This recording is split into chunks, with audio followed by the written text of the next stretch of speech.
नमस्कार दोस्तों। Education lobby with Sameer में एक बार फिर से आप सभी का स्वागत है। तो आज मैं एक बार फिर आप सभी के सामने पेश हुआ हूँ एक नए विषय के साथ। क्योंकि आप सभी लोगों को पता है कि आने वाले 3-4 दिन बाद ही एसएससी सीजीएल टायर 3 का एग्ज़ाम होने वाला है। और निबंध का पेपर एक ख़ास इम्पोर्टेंस रखता है इस एग्ज़ाम के अंदर। क्योंकि हो सकता है टायर 3 में कुछ नंबर कम रह गए हो, टायर 2 में कुछ नंबर कम रह गए हो और टायर 1 में कुछ नंबर कम हो। तो निबंध एक ऐसा सब्जेक्ट है जिसके माध्यम से हम उन भरपाई को भर सकते हैं। क्योंकि इसमें रचनात्मकता, कलात्मकता, विश्लेषण क्षमता, आपकी योग्यता, आपका दृष्टिकोण, आपका संतुलन, आपका पक्ष, आपका विपक्ष, ये सारी चीज़ें ज़्यादा मायने रखती है। तो मुझे लगता है मैं उन टॉपिक के ऊपर बात कर लूँ जो मुझे लगता है इस परीक्षा के दृष्टिकोण से आने के पूरे यहाँ बहुत अधिक चांसेस हैं। तो क्योंकि मैंने पिछले 3 बार जो एग्ज़ाम हुए उनके पेपर्स का ट्रेंड एनालिसिस किया और एसएससी सीजीएल के अलावा सीएचएसएल के एग्ज़ाम का ट्रेंड एनालिसिस किया, एमटीएस वाले एग्ज़ाम में जो निबंध पे पूछे गए विषय उनका एनालिसिस किया। तो ये सब करने के बाद मैं जिन निष्कर्ष पे पहुंचा हूँ, अब और भी मैंने देखा कुछ लोगों ने निबंध के टॉपिक्स दिए हैं इम्पोर्टेंट, बट मुझे लगता है अभी जितना टाइम कम है उस हिसाब से अगर जितने कम टॉपिक हो लेकिन वो जितने ज़्यादा महत्वपूर्ण हो और अगर उन पे तैयारी कर ली जाए तो वो ज़्यादा लाभदायक हो सकते हैं। क्योंकि निबंध में कोई टॉपिक मिलने से उसके ऊपर लिख देना मात्र उसका निबंध का उद्देश्य पूरा नहीं हो जाता। मेरी नज़रों में निबंध लिखना एक कला है।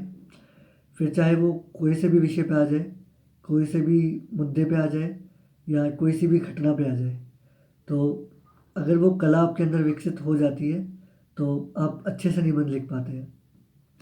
तो जैसा कि सीजीएल एसएससी टाइप 3 के अंदर 2018 में जो निबंध पूछा गया था वो शिक्षा के ऊपर पूछा गया था। 2017 में डिमोनेटाइजेशन पे पूछा गया था और 2016 में भूकंप पे पूछा गया था। तो क्योंकि अभी तक 3 ही बार पूछे गए हैं तो लेकिन फिर भी जो समसामयिक घटना थी उसके संदर्भ में अगर देखें तो 2016 में भूकंप बहुत ज़्यादा आए थे, बहुत तीव्र तीव्र भूकंप आए थे। उस हिसाब से वही निबंध उसमें पूछ लिया गया। शिक्षा तो आप जानते ही है, हमेशा से इम्पोर्टेंस रही है शिक्षा की हमारे समाज में, खासकर भारत देश के अंदर। तो कुल मिला के मेरे कहने का संदर्भ ये है कि मैंने जितना भी एनालिसिस किया है, विश्लेषण किया है अभी वर्तमान पिछले 1.5-2 साल की घटनाओं को लेकर, मैंने कुछ 20 टॉपिक्स डिसाइड किए हैं जो कि मुझे लगता है एग्ज़ाम के पॉइंट ऑफ व्यू से बहुत ज़्यादा इम्पोर्टेंट है। और मेरा पूरा अनुमान है कि इन 20 टॉपिक्स में से लगभग 70 से 90% तक चांसेस है इन्हीं 20 टॉपिक्स में से कोई ना कोई टॉपिक आ जाए। और फिर भगवान भरोसे है, जो भी है, नहीं आना होगा तो फिर नहीं आएगा। बाकी मैं एक बार आप सब लोगों को वो टॉपिक्स बता देता हूँ कि कौन कौन से वो इम्पोर्टेंट टॉपिक्स हैं। तो पहला टॉपिक है कोविड-19 के अर्थव्यवस्था पर प्रभाव, यानी impact of covid on economics. जैसा कि आप सभी को पता है कि कोविड-19 से भारत की अर्थव्यवस्था की जीडीपी पिछले तिमाही की -23 में पहुंच गई थी, जो कि काफ़ी सालों बाद ऐसी स्थिति आई। तो इस हिसाब से ये टॉपिक बहुत ज़्यादा इम्पोर्टेंट हो जाता है। इसके अलावा बढ़ता प्रदूषण भविष्य की चुनौती, क्योंकि प्रदूषण एक भारत के लिए एक बहुत बड़ी चुनौती बन गया है। दिल्ली जैसा शहर जो कि विश्व के ग्लोबल वैश्विक स्तर पर 10 देशों में एक में आता है प्रदूषित शहरों के मामले में, जबकि दिल्ली भारत की राजधानी है। तो मुझे लगता है ये भी एक इम्पॉर्टेंट टॉपिक है। तीसरा, वर्तमान जल संकट एवं दूरगामी प्रभाव। चौथा टॉपिक, आयुष्मान भारत योजना, जिसके अंदर राष्ट्रीय स्वास्थ्य संरक्षण लक्ष्य जो रखा गया है इसके अंदर, उसके ऊपर पूछा जा सकता है। क्योंकि कोविड-19 के इम्पैक्ट से जो सरकार ने योजना चलाई है वो भी एक बहुत महत्वपूर्ण हो जाती है। तो एक आयुष्मान भारत योजना एक बहुत बड़ी और एक सक्सेसफुल कह सकते हैं जिसे योजना है आज के कंटेक्स्ट में। इसके अलावा अगला 5वां टॉपिक है यूनियन बजट यानी भारतीय संघीय बजट। इसके अलावा साइबर सिक्योरिटी। इसके 7वां है CAA, NRC और NPR।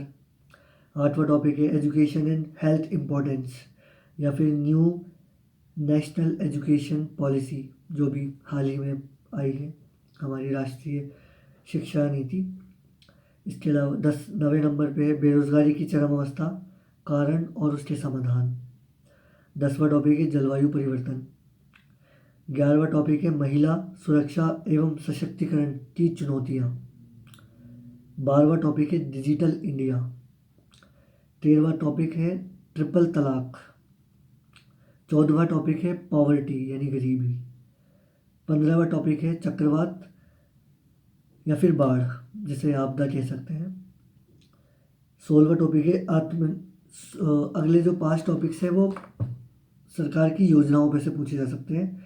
मतलब योजनाएं लगभग मेरे पास 15-20 लिखी हुई है, लेकिन मुझे लगता है 5-6 योजनाएं ऐसी हैं जिन पे पूछने की संभावनाएं काफ़ी हद तक है। तो पहली योजना है आत्मनिर्भर भारत अभियान, जिसे हम एक अभियान है, योजना भी कह सकते हैं इसको। और दूसरा है PM कौशल विकास योजना। तीसरा है PM मुद्रा योजना। चौथा है PM किसान योजना। 5वां है अटल पेंशन योजना। और छठा है स्वच्छ भारत अभियान। तो ये कुल मिला के 20-21 टॉपिक्स हैं जो कि SSC CGL टायर 3 में अभी 3-4 दिन बाद होने वाले, क्योंकि समय कम है। ज़्यादा टॉपिक्स पढ़ने से अच्छा है अगर आप इन 20 टॉपिक्स को पढ़कर इनकी सामग्री को देख लें, कंटेंट देख लें और इन्हीं टॉपिक्स को तैयार कर लेते हैं, तो मेरे हिसाब से ये पर्याप्त है। अगर आप इनको भी तैयार करते हैं तो जो भी टॉपिक्स आएगा वो लगभग इन सब्जेक्ट्स के इर्द गिर्द होगा। तो आप उस अवस्था में पहुंच जाएंगे कि आप टॉपिक्स लिख सकते हैं। उसके बाद कोई भी निबंध का टॉपिक आ जाए, आप उसके ऊपर आपके पास कंटेंट होगा लिखने का। तो इन सब चीज़ों को देखते हुए इस पे काम किया जा सकता है।